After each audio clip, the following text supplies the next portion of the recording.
kilo கணக்கு தான் அப்படியே கட் பண்ண நல்லா இருக்கும் அது வெட்டு கட் பண்ணு இல்லை நான் அதுக்கு உடஞ்சி விட்டுனேன் நல்லா வடிச்சு கொஞ்சம் விட்டு ஐஸ்கிரி குட்டி சரக்கை போட்டு விட்டு குடிச்சா போட்டுருக்கோம் சரக்கா இல்லைன்னா ஓட்டை போட்டுவிட்டு சரக்கு குத்தி விட்டுருணும் அப்படியே தண்ணி உள்ளே இறங்கி அப்படியே குடிச்சா கட் பண்ணு வருவோம்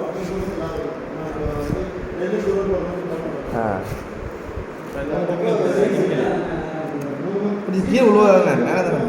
அவ்வளோ